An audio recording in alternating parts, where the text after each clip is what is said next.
It's the Growler with PD&Jay. Here to analyze for you today. From Growler Bad to Jay's got stats. We hope you enjoyed this episode of the Growler Podcast. All right, so beautiful. Welcome into the latest edition of PD&Jay. Paul Dehner Jr. of The Athletic, Jay Morrison, Pro Football Network. Excited to be with you mid-minicamp. Really the wrap of the offseason program has happened, but there's a lot to talk about. It was Joe Burrow day yesterday. Yeah. Everyone judging. How's he look? What's he doing? What's he saying? So many things. So we got a lot to get to. How we doing, Jay? Doing great. Looking forward to going back to the stadium 2 days in a row for the first time this offseason. Well, yeah. First time since the draft. Yesterday, actually, I did 2 stadiums in the same day. I went over to the Reds game last night, and I saw a remarkable feat. You didn't get tased, did you? I did not get tased, and that is not the remarkable feat that I'm referencing here. This was something that was very impressive, but also kind of sickening. So my daughter, who is a teacher in the Hamilton School District, and some other educators went to the game. So I met them at the banks ahead of time, and they were talking about doing the 999. And I'm like, what is the 999? 9 beers, 9 hot dogs in 9 innings. 2 of them, Michael Pate and Jimmy Sizemore, pulled it off. I don't know how. I mean, 9 beers and 9 innings, maybe I could give that a go, but 9 hot dogs with the 9 beers, that's just, I don't know. I wonder how I bet it's the answer to this question, how they're doing today, is probably not well. I mean, if in honor of Joey Chestnut being allegedly banned from the hot dog eating contest, they go in on 9 hot dogs and 9 innings. That is wildly questionable. I actually, Cincy Shirts has a shirt for this. I was going through when I had Josh Sneed on Friday. I was going through some of the sections of shirts. They have a 999 shirt. So tell your friends, go get a shirt from Cincy Shirts, because they sell what they pulled off, which is quite miraculous. And I don't know, something you want to advertise. Yeah, that you did this, but good for them. Yeah. Wow. I mean, one of them was dropping Herb Brooks quotes at the banks before the game, trying to get him psyched up and ready for the big performance. And it worked. They did it somehow. Perhaps that's what happened with Tased Boy. Yes, I'm willing to. Maybe not the hot dogs. I don't know if I could do a backflip after 9 hot dogs, but 9 beers, he absolutely. That's the new shirt, is the 9 beers, 9 hot dogs, 9 backflips. Can you pull it off? That's what I want to see.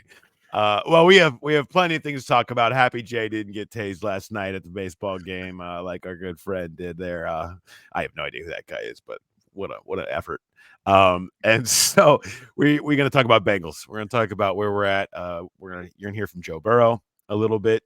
As he talks about his football mortality, which you've probably heard. I have a column up, Jay's written. Both of us have stories up right now on what we heard and saw from Joe Burrow, not just yesterday, but really the entirety of this offseason. And we're going to talk a little bit more about that. I hope you go back. I mentioned Josh Sneed had our conversation on Who Dey Light on Friday with Josh. Fun conversation. We had a bunch of Bengals background stuff, whether it's fundraiser stuff that's gone on, shirt ideas, but we talked Bengals news, all kinds of stuff there. So fun episode with Josh. Appreciate him joining in place of Mark, who is on vacation, who will be back this week for Who Dey Light. So Mark Chalifu will be back with me. Send your questions to the Growler Podcast at gmail.com. You can send questions for Jay and I there too, not just for Who Dey Light. If you have anything that you want us to get to, run past your boots. We'll have that. Make sure you're watching and following on YouTube. Go to the YouTube page. You want to see our beautiful faces here, see us make the silly faces, or, maybe one of us have to run off to go to the bathroom mid-show or something. I don't know, whatever. You'll know, though, if you watch on YouTube. Growler Bites are up there. You can go and you can watch some of our best segments individual from the week if you're behind, which I know you're not. I know you consume every minute of Growler content, and that's why we appreciate you so much. Before we get going, though, and talk about Joe Burrow. Do want to let everybody know, Jay and I had a fun experience last week. High-end fun experience. We went on the Graeter's tour, the factory tour, baby. Yes. Only for the VIPs. Okay. This was great. Jay, I got to tell you, we're starting a new partnership with Graeter's. That's going to be awesome. I'm super excited about it. But we went in there to go see how the ice cream is made. And I realized I need to challenge myself to be a better person.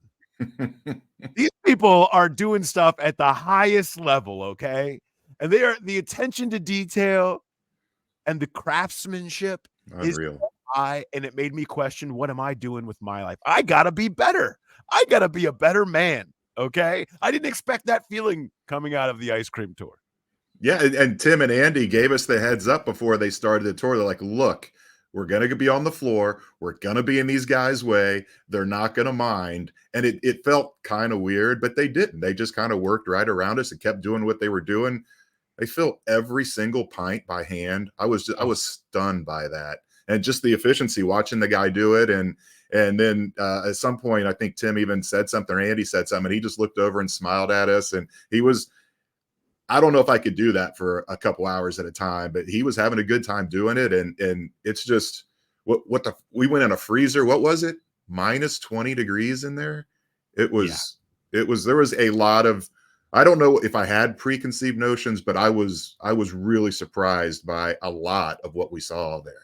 Yeah, how much that isn't automated.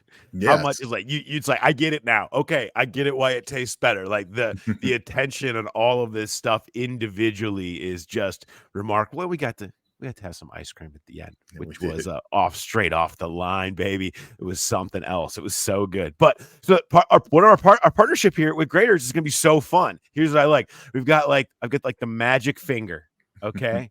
Because there's nothing better.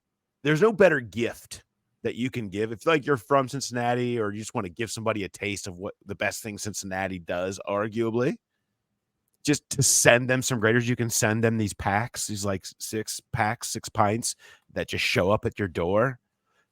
We have the power to deem something Graeters worthy. That is Graeters worthy. That is worth a gift. Send the Graeters to this person for whatever they have done or said as part of this program. And I am so excited about this power. I'm feeling a little power hungry, actually. Like I'm a little like, I'm ready. I'm ready to give it out. I'm ready to send some packs to somebody. And you guys should try to do what you can to get involved in this and be Graeters worthy. I will say that I've been on the receiving end of this. We worked with Tim and Graeters for the podcast the night before the Buffalo game, the playoff game a couple years ago. When I got let go at the Athletic, which by the way was 1 year ago today, Tim sent me a care package from Graeters, and it was really touching and it was really awesome. I mean, ice cream, candy bars from their bakery. So I know it's Graeters. Whatever they send you is gonna be great, and I would just encourage everyone to take part in all of this stuff. That send in run passer boots, send in emails, anything that you normally do every now and then, flood us. And if it's great, it'll be Graeters. You never know. And maybe it'll be somebody else that we just see something happen and we're going to be like, find me that person. Yeah. That was Graeters worthy. So we've got that power. Know that coming your way. Really excited about this. Going to be fun to be working alongside the Graeters. Are the best, man. They're the best. All right. Speaking of the best, let's talk about it. Joe Burrow. Okay. The didn't practice to the end of last week thing happens and people, where's Joe? What's happening? Let's just see what he looks like at minicamp and make sure everything is good and there's nothing to freak out about. OTA, or I guess minicamp on Tuesday. Burrow's out there, throws. It wasn't, Jay, it wasn't a intense session for Burrow. I mean, he wasn't launching deep balls. He wasn't ripping it. It was pretty easy, but he went through everything. I mean, he did all the things that you would expect him to do. He wasn't sitting out or anything like that, but it wasn't some full throttle deal, which is totally fine. And afterwards, he kind of talked a little bit more It really, in the same way, I thought that he spoke a month ago about this thing and about the perspective of this offseason, and maybe even a little bit more specifically here. Let's bring you a little bit of Joe Burrow, and then we'll come back and talk about it. So here's about 2.5 minutes of what was about 20 minutes of Joe Burrow talking about this injury and his recovery and his NFL perspective. It's definitely something I've thought about, yeah. Whenever the injuries start to stack up, it's your football mortality kind of comes into the back of your mind. So that's definitely something that I've thought about and something that I've had to fight through. That's every injury that happens. They stack, and you continue to think about how you can get better from those and how you can come back an improved player when maybe you're not getting the reps that you had because of your injury. So it's always a challenge. It always is. But, I'm built for it. Our team is built for it. And the people that I have surrounded myself with have been through it with me as well. So I'm excited about the season. I'm excited about what we're going to do. And I'm excited about all the guys we have in the locker room. Does that help get you through the uniqueness of this offseason, maybe the next 6 weeks being different than past sessions between OTAs and training camp? Yeah, I'm definitely gonna not quite grind as much for this next month and a half. My off season has been about 10 weeks longer than everybody else's, so I've had 10 weeks of work that everybody else hasn't. So I feel really good about where I'm going to be at come training camp. Joe, you mentioned your familiarity with dealing with the off-season injuries in the last few years. Do you feel that, though, that it hardens you and helps you along the way in the regular season, dealing with those in that adversity? Mentally, yeah. You definitely, whenever you fight through adversity and come out on the other side, it definitely gives you a feeling of invincibility at times, but obviously that is not the case. And so it's always a balancing act. And that's what this offseason has been about for me. It's not pushing through some things that I've pushed through in the past.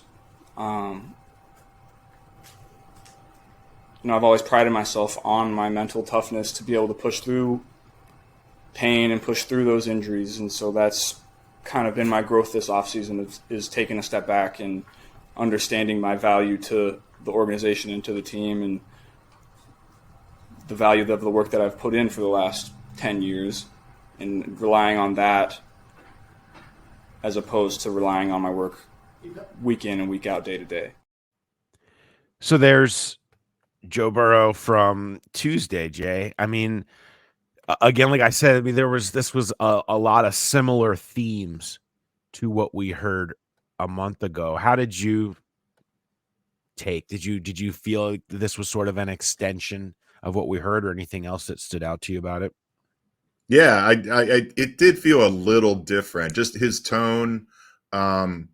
He's never been a cliche coach speak kind of guy, but it does sometimes feel like he can be on autopilot in those press conferences. And we didn't necessarily hear it in the clip you just played, but a lot of times, like, he took a beat or two before he answered the question. He really thought about the question and what he wanted to say before saying it. And I mean, it makes sense that, how could you not learn from the calf injury? And he tried to push through it, caused more damage. It hurt the team because he wasn't himself for 4 weeks. So I get where he's coming from, and I thought it was refreshing to hear him be so open and honest, and just the quote that went everywhere, the football mortality. I mean, it's something you have to think about when you have this many injuries. And I don't know, if he's dealing with, when he talked about listening to his body, is he dealing with something right now? Is there a little bit of a setback? Is that part of the reason for the day off last week and not throwing as hard as we typically see him throw? I mean, it was noticeable. It wasn't because it was just a light drill. When they were just doing the quarterback throws, he stepped out. Jake Browning came in. Jake Browning was ripping it. And then 7-on-7s, Jake Browning threw two deep balls, and Joe Burrow, like the one even intermediate pass he tried to throw, he floated, and Cam Taylor-Britt broke it up. And so I don't know that he's necessarily in pain right now, but it is noticeable the step back he has taken, especially when minicamp is when you kind of expect things to ramp up a little bit. Yeah, I mean, we saw plenty in terms of him ripping it over the course of this offseason. That's just, I mean, he was doing that a lot. I think, yeah, you heard him reference, not here, but in the full press conference, talking about, look, it's not just always the wrist. You do something, and then there's another part of your body that you that's all part of this process. And I think that's probably more than likely where this is at. Because I certainly don't get any sense from anything that the wrist is an issue. Like I don't, and that's everyone's main concern. I think everybody's really happy with where that is at. But when you start doing more things, you have other stuff, and you got to always kind of be working and be mindful of that. And that's what he talked about, being mindful of there's no need to push if some small things doesn't feel as good as it normally does, and just push through it. I mean, he mentioned that over and over again. That's in the past. I would just say, I'm fine. I'm going to work harder even. Right. And we saw that with the calf, and we've seen it with over and over again with Joe. And so I think that you're talking about a guy showing that maturity here and not being afraid to pull back, and doesn't care what anybody thinks about or says about him doing so. That's a big deal. It was a big deal when he said it before we got started doing all this stuff. And it's a big deal now. I think that you've seen it in terms of action. So with that said, I'll ask you this, Jay. If we're looking at this whole thing as a whole, this offseason program for Joe Burrow as a whole, Joe Burrow's offseason program was what for you? I would say on target. I don't know. There was early on, I would have gone encouraging the way he was throwing it and moving, and now to see the step back, I think it's all part of the plan, and learning from it. And you talked about it before, where you worried about it leading to something else, and I almost wonder if the wrist resulted. I mean, I know it happened on a hit, but if that happened due to the calf, because he couldn't really drive off that foot, and maybe he's snapping the wrist more and trying to get more torque and compensating for the calf, and that leads to the wrist. And so I think that's it, on target would be my assessment. It's nothing. It wasn't anything wow, but it looks like he is, and he said he is expecting to be ready for the start of the regular season. And in the end, that's all that really matters. And so if he needs to take a few days off, maybe this even continues into camp, or he takes some days off, so be it. The main thing is getting him ready for the start of the season, and there's not been a setback, so that means it's on target. I'll say what I kind of wrote about today. I think it's everything the Bengals could have wanted. It was a guy who gained perspective, a guy who understood that he needs to tone it down sometimes and understand when to tone it down, and better understood the value that he has to, like he said, the organization, and the value that his health is for everyone, and to start listening to his body and stop listening to his mind, rewiring himself. The guy who's, quote, wired differently, right? That's how he's been described the whole time, to rewire himself, to understand that his durability is now number one. Nobody has concern about his ability to have enough arm strength, his ability to make every play, to be an elite quarterback, to take a team to the Super Bowl. Those were questions that existed in his life prior. Everyone questioning that, and that driving him the way he was wired. Him rewiring himself now to say, I got to keep myself healthy. That is number one. I cannot mess with that. That is the concern of my career right now. That's it. No one has a concern about Joe Burrow other than health, honestly. And if they do, it's because of health. It's somehow like a symptom of that.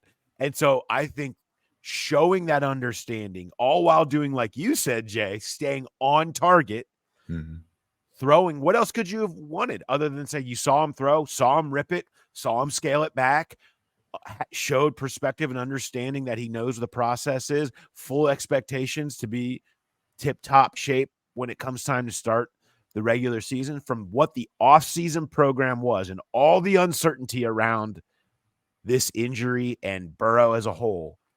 I think this was as good as the Bengals could have expected, maybe better, because I don't know that they were necessarily counting on the full actions of the perspective and everything. So I think it was really good. I think despite the hysteria and literally talking about football mortality, I think that part is a good thing. Burrow's an overthinker. So you want him to be overthinking about that now, instead of overthinking about how do I gain a 0.001% margin on June 2nd. Yeah, my question now is on October 2nd. Is that perspective top of mind when it comes time to flush from the pocket? Is he going to be actually in the moment more willing to just throw a ball away or try to make plays with his feet, extend plays? You know, it's one thing to do it in the offseason. Are we going to see a change in the way he plays the game? That is the next stage of this, right? Yes. And I think the ascension of Jake Browning helps this. The confidence in Jake Browning helps this. Sure. And I think he's referencing in season 2. I think he's referencing the decisions. You know, I bet he cringes listening to his press conference before the Rams game or after the Rams game last year. Now, thinking about that's the perspective he's talking about. His mind being that this team cannot survive without me risking the entire season almost for this night. We can't afford to go 0-3. No one else can lead them to victory, right? Sitting back and watching Jake Browning do that and have some success maybe help with that perspective and helps him feel better about that risk reward come October, come November. And you still look, he's still going to be that dude. You can only subdue being wired like that so much. He's still going to be that. It's still going to be about the end goal. But I think that's just it. It's about how do I get myself and this team to February. And he referenced that. And I think that's, you know, that perspective is good. There was a hint of the old Joe in that press conference when he said he's learning how to play piano. And this guy can afford a tutor, but nope, he's going to teach himself. He's going to watch YouTube and do it himself. And he's got a couple songs that he says he could play. And I think it's either part of the rehab process or if not, it's a good sign. If his wrist was bothering him, he's not playing piano. That would just be undue, I don't know, motion. It's not the same but torque. It's keeping your wrist active. Yeah. It's keeping your wrist active. I feel like it's maybe part of rehab. I don't know. I like the idea that he's just really gotten into classical music. You know, he's really starting to feel it. Likes to sit around and play sad songs on the piano. You know, maybe that's what it is. Just write real sad music about injuries and mortality, football mortality. That's going to be his first big hit. A song that he writes called Football Mortality. It's going to be a real sad one. That's what I'm looking for. Although I cannot get Stu's song from The Hangover out of my head of him playing the piano singing a song about tigers.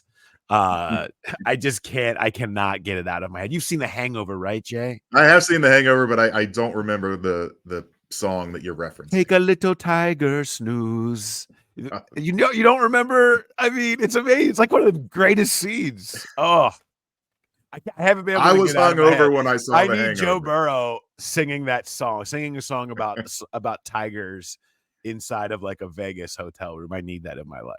I think he's go rewatch. I'll send it to you. I will send it to you. Yes, do. All right. Let's quickly touch on a few OTA, really off-season program winners, losers, one or two for each of us here as we crank through it. Where are you starting? You know, I'm gonna go with a winner, and I don't want to start the hype train too soon. I think Josh Newton's looked really good for a rookie coming in, and he made some big plays yesterday.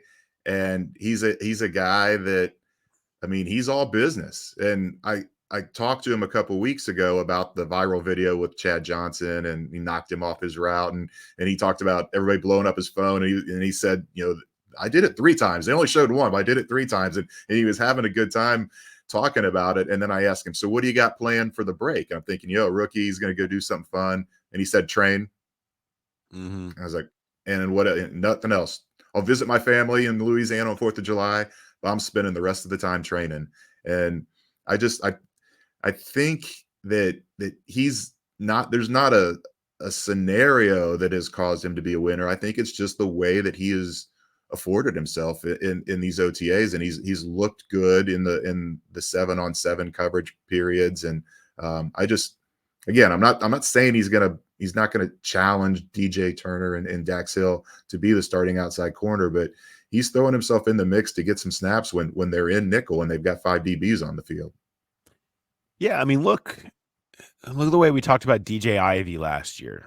Okay, a late round pick, a 7th round pick, who showed really well in camp and turned some heads. Look at that 7th round pick, right?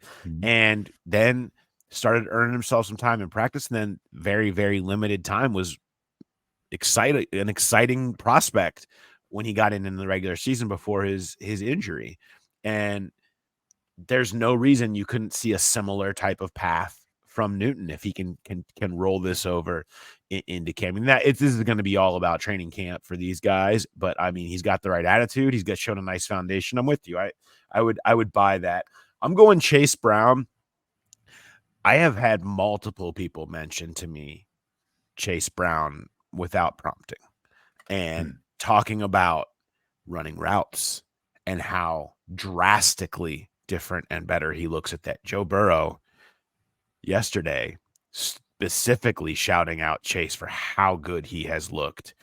And I think him understanding the opportunity that's in front of him and the role they need him to play in this offense, and that part of this offense means getting him into space. He saw what screens did for him last year. They want to expand his role in the passing game, and including expanding his role in general. The more touches he's going to get, what he could be as a kickoff returner, which we'll touch on in a second. I think he's kind of built for that. I think there's been a lot of excitement about Chase Brown and what he can be. So I would start with him as a winner. I think he's turned some heads of a guy that has properly seized the opportunity that the team has given him.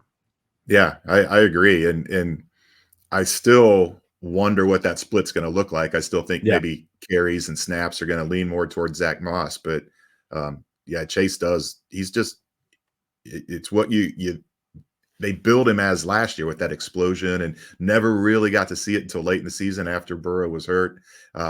So I agree. This has been a good offseason for him. And another guy that, maybe not trying to start a hype train, but Shed Jackson, the wide receiver, Joe Burrow shouted him out yesterday as well in his press conference. And he's a guy that, whether it's the 1s, the 2s, or even the reps when they go to the 3rd string quarterback, he's in there for all of that. I mean, he's been running routes with the 1s, and that makes sense with Jamar Chase and T. Higgins not here, but he's made some nice catches, and he's been getting a lot of reps.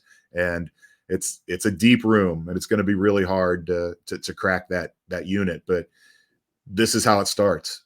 You make a name for yourself. You get reps this time of year, and you capitalize on those reps, and it's something that he can build on going into the training camp. Yeah. And I had a little bit of a Yoshivash. I cut a promo for Andre Yoshivash about a month ago on here. I felt like I was just I really like the way he was. So I'm not going to go down that road again, but I still stand on the Andre Yoshivash train here. I think that he looks like he is really growing into what he kind of set that he could be with the foundation that he set last year. And he just looks faster. He looks more sudden. He looks like a guy with athleticism who knows what he's doing at receiver. I'll stick with that. I'll say this is kind of a 2-parter, with a winner and a loser, Amarius Mims and Trent Brown. I mean, I think Amarius Mims has looked the part and has gotten a ton of extra reps over the course of this offseason program, while Trent Brown has not been here and just showed up and did minimal yesterday and slotted in, watching Amarius Mims, do his thing for the most part, and that's what it's going to be until Trent Brown gets up to speed. But look, if you choose to, or you end up not being part of the offseason program, that hurts you in some ways, and I think Mims has continued to help himself by showing up every day, doing the right stuff, and making people really excited about what they're seeing with him so far. So I think a winner is Mims, and then a loser on that side is Brown. Now, Trent Brown has all camp and preseason to solidify what they wanted him to be originally, which is a guy who can come out and start, so you're not feeling like you're throwing a rookie out there on opening day. But it's competition, man. And when one person's showing up and the other isn't, that's at the very least noted. And so I think if I'm going win or loser, that's part of it. Yeah, and I got a chance to talk to Trent Brown yesterday, and he pointed out that he was here for the start of the offseason program, and he said when he went home the weekend of Mother's Day, there was a family issue, and he didn't want to get into it, but he said that's why. He said he needed to be with his family. That's why he wasn't here for any of the practices.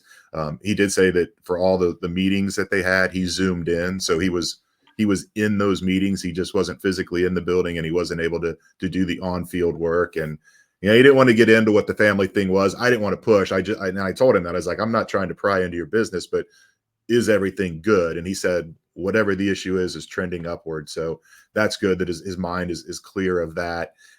But still, you're not here, and they drafted a guy at your position who looks more athletic at the least. And obviously Trent's got more skins on the wall as far as games played, starts in this league, but I think it's going to be a really interesting battle in training camp. And it's more interesting because Trent is probably a couple weeks behind.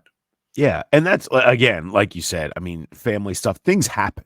This isn't about that things happen or that he made the wrong decision. This is about they've gotten a lot of look at Amarius Mims, and he's a first-round pick with plenty of great tape. And so that's the business, man. That's what happens. One last one I'll throw out there is, I think Jordan Battle has mostly been pushed to the background by Von Bell. I think we expected that. I mean, Von Bell and Geno Stone were thrown there to give veteran stability, okay? And Von Bell knows the system, even despite not being here for a year. And I think you're counting on him somebody to be back there showing people the way, setting the pace, doing it the right way. So for him to be the one kind of at the forefront at the safety position next to Geno Stone, I think you expected that at this time of year. Jordan Battle's going to have another chance to maybe take that over in camp if he can play better.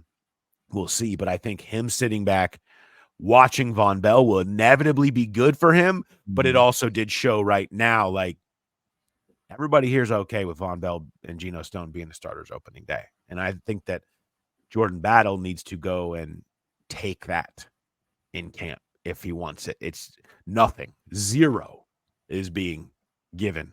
No benefit of the doubt is happening at the safety position. One guy's playing corner and the other one's back behind Von Bell, who was gone for a year. Yeah, and I wonder, take it in camp or repeat what he did last year and take that job at some point mid-season. I think it's been interesting that, Von's here. Obviously, he can play, but he's also here because he could probably run a practice if Lou missed a day. And having that guy at the center of the secondary and getting everybody on the same page, which was so lacking last year. And I have noticed that Von Bell has been participating a lot on punt team and punt coverage. He never did that when he was here. He had minimal special teams and was usually on field goal or extra point block. And I just wonder if they're kind of laying the groundwork where, if Jordan does supplant him at some point, he's going to need to be able to do something other than just be the leader in the meeting room. So Yeah, I think it's going to be interesting. It's unfortunate for Jordan because he was the best rookie last year and he was playing well. And you look, we saw it yesterday. Dax Hill was running with the ones at cornerback. It had been DJ Turner, so they're flipping it and kind of trying to get a better idea as far as that position battle goes. But we have not seen Jordan Battle run with the ones. It has been Geno Stone and Von Bell without fail. Maybe that changes today. Who knows? But it's going to be interesting to see because Von can still play in this league, but he's coming fast.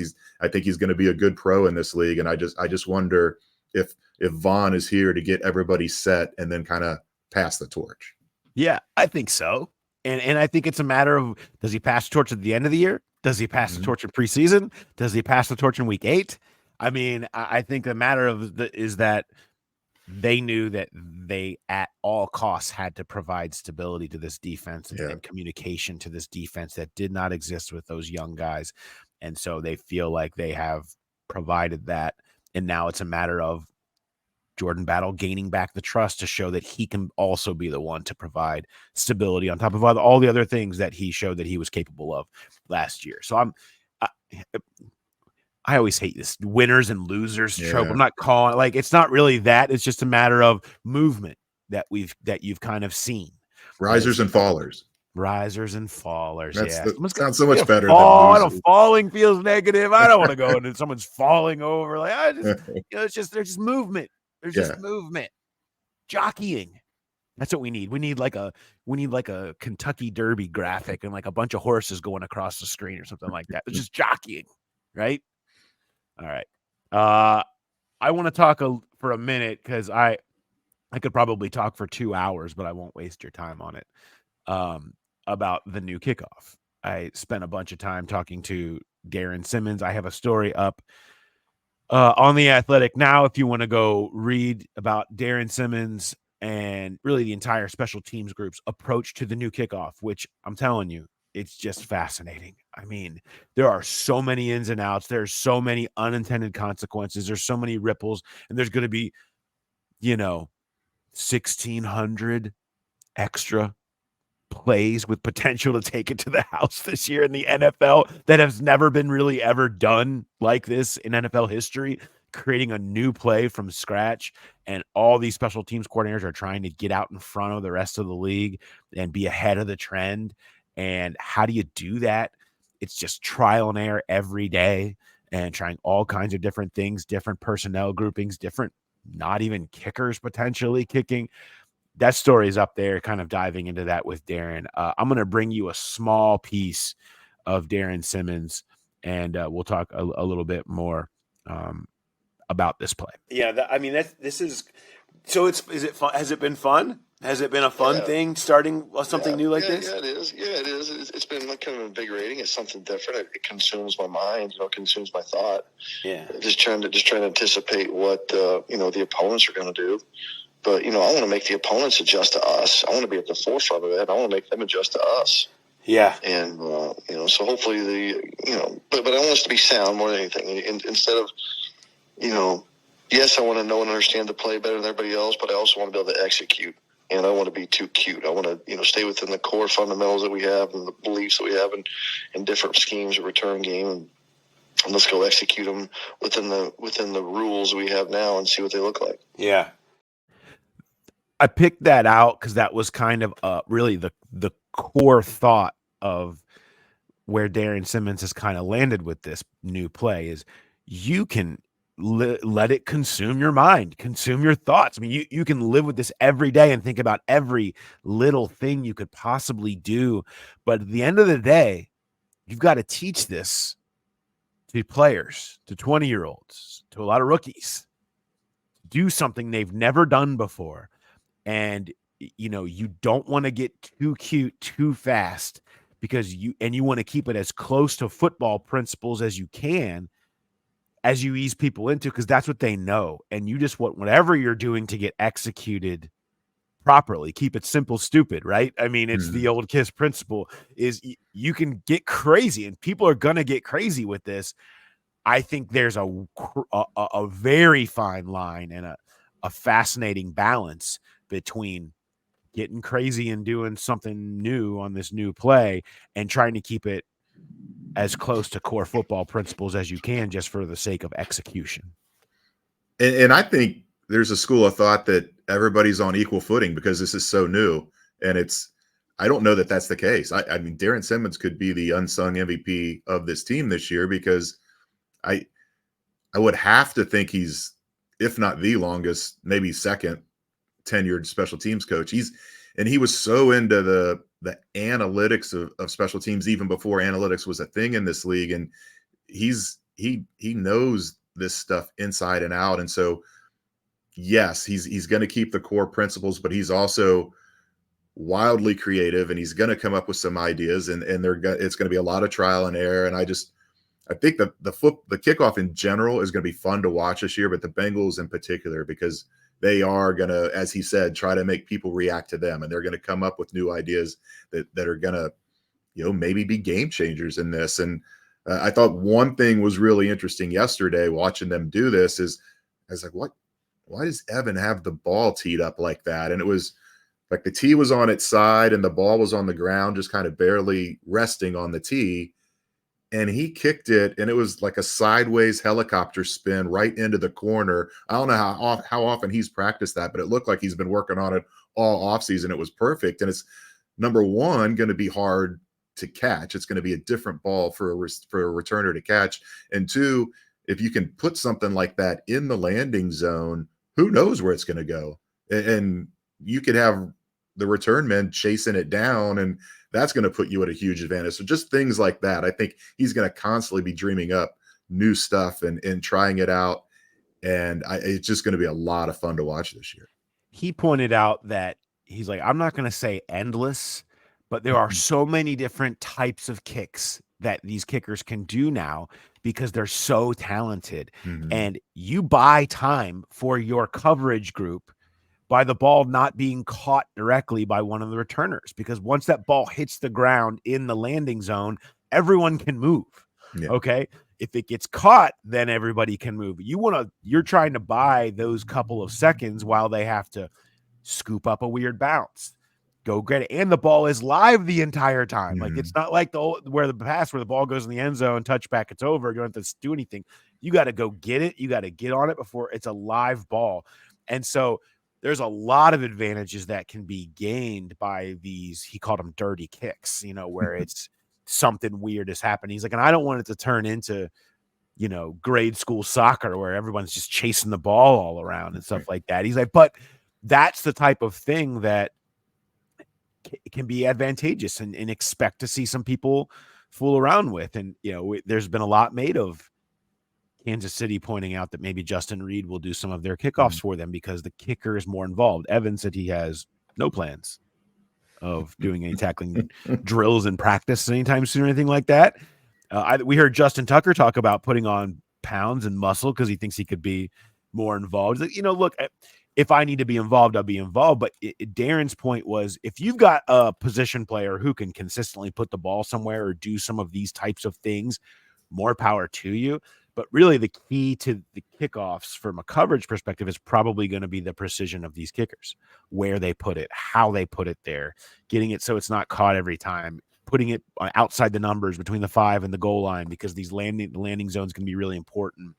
And so that precision is going to be a big key to this play. But we'll see. That could all change. I really think it's going to be one of these things where there's tons of different stuff happening between weeks 1 and 4. And by week 8, like, everybody's doing the same thing. Everybody figured out what was kind of working best and ends up settling. But what is that? How many games is that win or lose? I mean, we know the win probability change when a team returns any kick for a touchdown. Like, it's like a 25% swing historically. How many games is that going to swing? How many playoff pictures is that going to swing when you look back at the end of the season? Staying ahead of this and owning this early on could be a huge advantage for any team. And so it's going to be a big deal. It's going to be fun to watch. I'm excited about it. It's going to make the preseason watchable.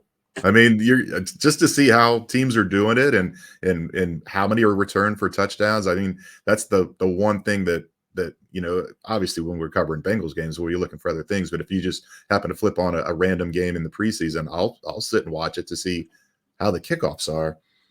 You talked about Evan, and he has one career tackle, and that was against Kansas City in 2022. I've got Bengals kicker tackling stats. Bengals kicker tackling stats. Yes. I'm on board. I'm on board. Let's go. The Bengals have been tracking special teams tackles since 1988. The franchise leader in tackles is Shane Graham with 25. You go all the way down to Mike Nugent with 11. And then, Neil Rackers had 6, Evan McPherson 1. There's not a lot of kickers making tackles, but Shane Graham has the career record, and he has the single season record for the Bengals. He had 10 tackles alone in 2005. So he's I gotta feel like Darrin still curses that coverage unit then. Yeah. Oh, you know it. But he didn't spend his entire career here, and Shane Graham actually leads the NFL since 2000 in kicker tackles. So you wouldn't think that. He was, even for kickers, he was kind of slightly built, but wasn't afraid to stick his nose in, or maybe he was just on some bad coverage teams. Dude. Well, and 2005, a lot of kickoffs. A lot of kickoffs, a lot of touchdowns scored still. And I think that's going to be part of this year. Mm-hmm. Will be very interesting to see if teams start switching to the position player. If you start getting more and more kickers that end up having to make these tackles and involved, it's possible you could certainly see something like that. Darrin did said they had like a little bit of a tryouts for some other kickers. And he said he was intrigued by some of the things that he saw. So he's like, it's all proprietary, no names, no anything. I'm not going to say anything other than we're looking. So that'll be fun to see as well. Good. That's kicker tackle stats. You're deep in your bag for the middle of the offseason here, Jay. That's impressive stuff. All right, I have a run passer boot for us. This one was sent in, of course, as we mentioned. You can always send in any of your questions or run passer boot submissions, or really anything that you want to say to us, to the growlerpodcast@gmail.com. This one came from Tony. I liked it a lot. It is a run passer boot of T. Higgins doubles his touchdown total from the 2023 season from 5 to 10. Miles Murphy doubles his sack total from the 2023 season from 3 to 6. Or Andre Yoshivas triples his catch total from the 2023 season from 15 to 45. Probably could have gone double there, and I would have been interested. So maybe we'll do this twice. I think you could go double on Yoshivas, and it would feel in the same range as Higgins and Murphy. So let's go double. Let's take out the triple. I'll slightly alter it, but I still love this concept. Where would you go most likely to happen? T. Higgins double his touchdown total from 5 to 10. Miles Murphy double his sack total from 3 to 6. Yoshivas double his catch total from 15 to 30. Yeah, this pivot actually totally changes my answer. If it was triple, I was going to boot Yoshivas. I took a statistical, imagine that, approach to this. And my original pick, I was going to run with Miles Murphy. There have been 11 guys in Bengals history that have had 6 sacks in a season in either their first or their second season. So it's not unheard of. And he played 300 snaps last year. So you're figuring what? One sack per 100 snaps. He can easily be in the 450, 500 range this year. And so if you just going on the strict math, he's up in the 4.5, 5 range. And you would think he's going to be a much better player in year 2. So yeah, I think 6 is really reachable for him. I was going to run with with the T. Higgins. There's only been 9 Bengals in history that had double-digit touchdowns in a season.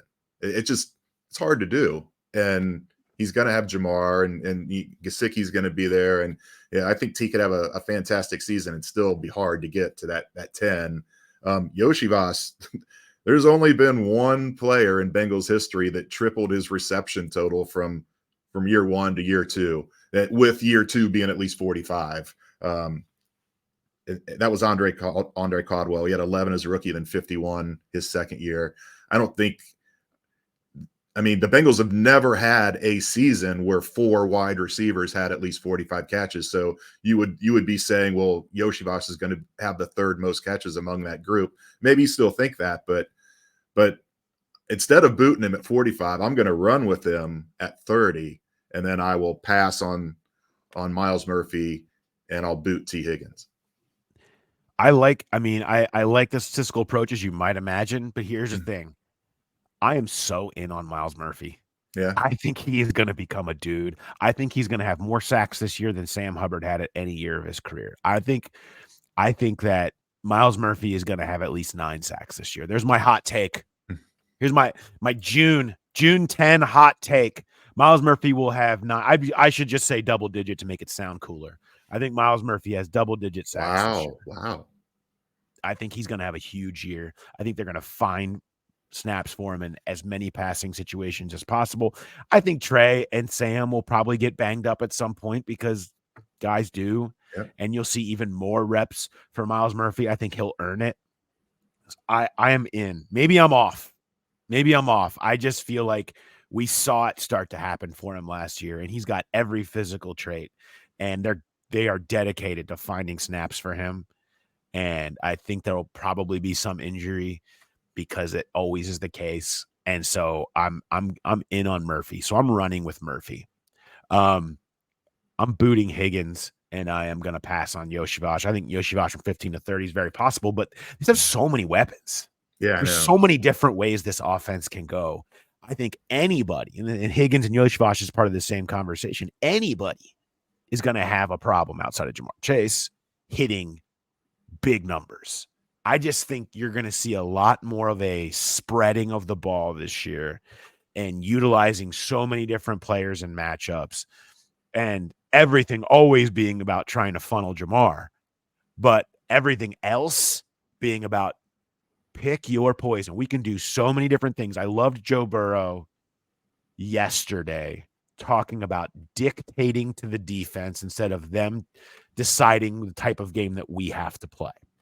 You know, the Bengals have been bemoaning that everybody just plays these shells and we can't throw over the top. And then you just end up not having an explosive season. They're so dedicated to finding explosive plays. They got other players, personnel besides Chase and Higgins, specifically capable of setting that stuff off. They're not just going to sit back and say, oh, you're in too deep, so we're kind of stuck here. They're going to throw Gesicki down the seam. They're going to work Jamar inside and Burton outside. They're going to throw to the running back more. They're going to take advantage of the screen game more with Moss and Brown. I just think so much more is going to be them saying, this is what we're doing. You guys have to react to us, rather than them saying, guess we got to do another 12-play drive again because they're playing too deep. Like, I just think you're going to see a lot more of that aggression, and that means using more guys. Yeah. And so I think one specific guy taking big numbers is going to be harder, whether you're talking about Higgins or Yoshibasa. And that quote that Joe had about dictating, there were 2 words that stood out to me in that quote, and I think a lot of Bengals fans are going to be excited to hear it. He mentioned eye candy, and people have been screaming for this team to use more motion, and Zach has always been of the mindset that, you know, if you're going to use motion, it has to be for a reason, and maybe that's not the case any longer, where there's going to be a lot of distraction and, as Joe said, eye candy, just to kind of get the defense on its heels. So I think that's going to be interesting. And Joe talked about how eager he is to kind of dive into that over this break and getting ready for that. And one other thing you mentioned with Myles Murphy you think he's got more than Sam Hubbard. There's only 2 Bengals in franchise history that have had at least 6 sacks in each of their first 2 seasons. Sam's one of them. He had 6 as a rookie, 8.5 his second year. Care to wage a guess on who the other one was? At least 6 sacks in each of his first 2 seasons. Yep. You know, I would love to go into the Geno, Carlos, Michael Johnson mode, but I don't believe their first years had enough for those guys. So could it have been, what about Robert Gathers? Nah, nope. It's the edge rusher that got away. Who's that? Justin Smith. Yeah. Started. You're right. Good call. 8.5 his first year, 6.5 his second year. Well done, Jay. Just continuing to have sex. By the way, what a discussion. That is a great question from Tony. Yeah. I really wait. You know what that was, Jay? That was Graeter's worthy. That was Graeter's worthy. The finger is out. Bam. That was a Graeter's worthy run passer boot. The mystery pack, the 6-pack of Graeters is coming to you, Tony. We love that question. That was really well done. Have some Graeters. It's the perfect way to say thank you. Bam. There we go. Yeah. You can say he's the first in Growler history to win Graeters. The first, the original Graeter's worthy man. How about that? Put it on the resume, Tony. Put it on the resume. Loved it. Great question. Thanks for sending it in. Again, you can send anything you have for us to the Growler Podcast at gmail.com. Make sure you're sending all your questions, submissions, especially for Who Dey Light, which will be back on Friday with Mark. So send in to him if you want to ambush me with some weird stuff or just end of off-season questions, or maybe we're going to talk about piano. I don't know. We're open to any of it. It's Who Dey Light. I never know where it's going to go, and that's God's honest truth. All right. Speaking of not knowing where it's going to go, Arby's, let's wrap this. What do you got for me, Jay? So I was really surprised by this yesterday. Rarely do you want a player to stop talking to you, but it was kind of the case with Orlando Brown Jr. because I wanted to talk to Trent Brown, but I mentioned Orlando. I just offhanded said, "Have you been to many Reds games this spring?" And he said, "Yeah." And he said, "Going tonight." As a matter of fact, the whole O-line was going last night to sit in the Bengals suite, and he's not just like a casual Reds fan. He said, "Hey, do you know who's starting tonight?" Because he knew that they've got this 4-man rotation, and the fifth one's always up in the air. So I pulled up my phone and told him it was Brent Suter, and he was talking about a bullpen day, and it was just, I mean, he was really into it. And I wanted to get over. I was afraid Trent Brown was going to walk away while Orlando and I were talking. I was going to miss him, but it was really interesting to see. I tried to peek over into that booth from time to time and see what the guys were doing up there. They're in a suite, so they don't have to worry about $2 hot dogs. But I think they could do the 999 without any issue. I'm not saying they did that because obviously they're still in training mode. I mean, it's their break's coming up. They're not going to just go crazy. But it would be fun to see what those offensive linemen could do if they set their minds to it. How many beers and how many hot dogs they could put away in 9 innings. Oh man. I think we talked at the beginning of the offseason about how Ted Karras and Trenton Irwin were supposed to go out fishing together in like February or whatever. There was some 999 and happened down there. I can tell you that much. There's not Ted Karras on a boat. I'm here for it. Okay. There's that 9 is a low number. We're talking about double digits sounding better earlier. I don't think that'd have been a problem for Teddy K all day on a boat. No, that's a special one. Love it. All right. Well, we got to get down to camp. We got day 2 coming and a special episode coming early next week to you. I'm gone for a couple of days, but we're recording something today actually that you'll get early next week that I think you're all going to really love, something that a couple of people have been asking for, and I've had it on the radar of got to get to that. So I think it might be the last possible second we're getting to it, but y'all are going to love it.